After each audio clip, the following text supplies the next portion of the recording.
The Beginning from The Incredible Honeymoon by E. Nesbit. To understand this story, we'll have to believe in the greater gods, love and youth, for example, and adventure and coincidence, also in the trusting heart of woman and the deceitful spirit of man.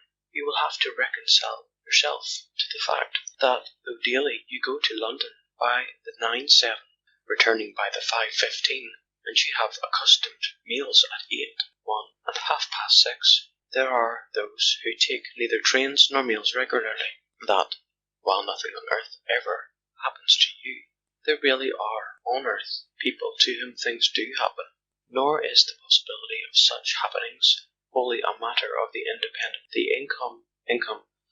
income for which you do not work. It is a matter of the individual soul. I knew a man whose parents had placed him in that paralyzing sort of situation which is symbolized by the regular train and the regular meals. It was quite a nice situation for some people, a situation too in which one was certain to get on. But the man I knew had other dreams. He chucked his job one fine Saturday morning in May, went for a long walk, met a tinker and bought his outfit, a wheel on wheels, a sort of barrow with a grindstone on it, and a pot for putting fire in dangling underneath. This he wheeled profitably through rural districts, so profitably that he was presently able to buy a donkey and a cart, and to sell kettles as well as mend them. He has since bought a gypsy tent. With these impediments or helps, he travels through the pleasant country. Things are always happening to him. He has found a buried treasure, frustrated a burglary. Once he rescued a lady in distress, and another time he killed a man. The background to these dramatic incidents is always the pleasant background, quiet road, blossoming hedgerows and orchards, cornfields and meadows and lanes. He says this is the way to live. I will write down his story some day, but this is not it. I only bring him in to illustrate my point, which is that adventures do happen to the adventurous. My friend the tinker has had perhaps more than his share of adventures, but then his is the temperament that shoots, like a willing needle, to the great magnet of melodrama. The temperamental needle of Edward Basingstoke followed the magnet of romance. In a gayer, if less comfortable age, he might have been a knight-errant, or at least the sympathetic squire of a knight-errant. Had he been born in the days when most people stayed at home and minded their own business, he would have insisted on going out and minding other people's. Living in the days of aeroplanes, motors, telegraphy, and cinematographs, in a world noisy with the nonsense of politics and the press, he told himself that the ideal life was the life of the farmer who ploughed and sowed and reaped, tended his beasts and filled his barns, and went home from his clean, quiet work to the open hearth whence the wood smoke curled up to heaven like the smoke of an altar. Destiny, in deep perversity, was making an engineer of him. He dreamed his pastoral dreams in the deafening clangour of the shops at Crewe, but not 10,000 hammers could beat out of his brain the faith that life really was, little as one might suppose it, just looking at it from Crewe, full of the most beautiful and delicate possibilities, and that somehow or other people got from life what they chose to take. While he was making up his mind what he should take, he went on learning his trade, and destiny seemed determined that he should learn nothing else. What we call destiny is really chance, and so far from being immutable, she is the veriest flirt and weathercock. She changed her mind about Edward, or perhaps Death, who is stronger than she, insisted and prevailed. Just at the time when a faint dust was beginning to settle on his dreams, the sort of dust that thickens and hardens into clay, and you grow cabbages in it, Death intervened to save him. It was his uncle who died, and he left a will, and by that will certain property came to Edward. When the news came, he took a day to think of it, and he went to the works as usual that afternoon and the next morning.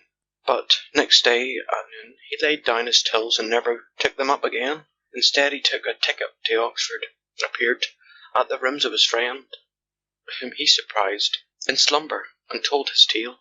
"And you're going to chuck the shop," said the friend, whose name was Vernon Martingale, and his father a baronet. "I have chucked the shop," said Edward. "I chucked it at fate, as you might throw a stone at a dog. And that reminds me, I want a dog. Do you know of a nice dog, intelligent, good manners, self-respecting, and worthy? Any particular breed? Certainly not. These researches into family history are in the worst possible taste. You don't love me for my pedigree. Why should I love my dog for his?" "I suppose you want some tea anyhow," said Martingale.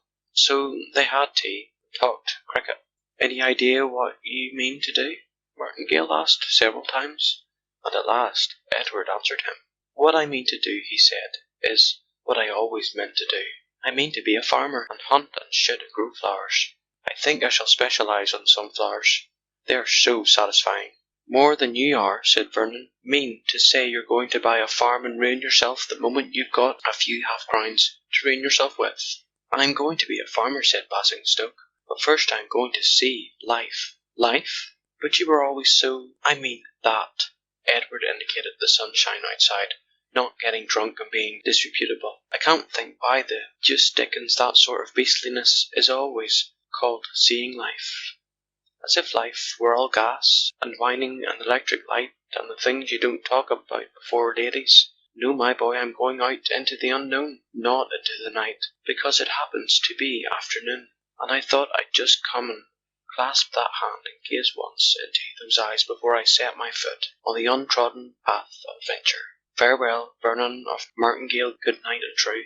Who knows when we shall meet again?" "I don't, anyhow," said Vernon, "and that's why you're not going till the day after tomorrow, and why I insist on knowing what you mean by seeing life, and why you're going to stay till tomorrow anyhow.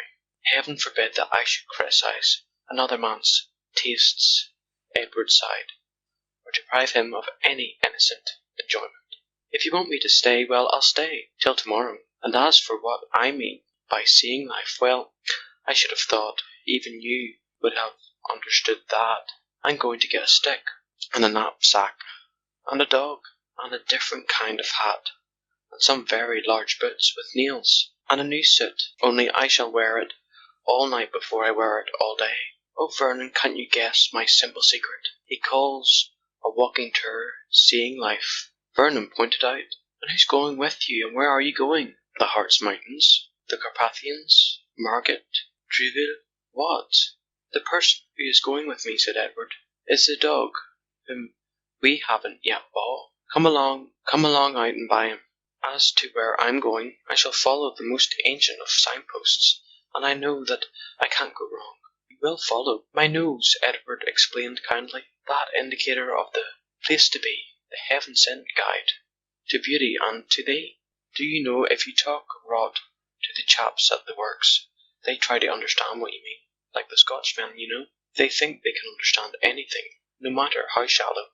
Now I will say for you that you know your limitations. Let's buy the dog, my son, and get a canoe." They did, and the dog upset the canoe. End of the beginning by E. Nesbit.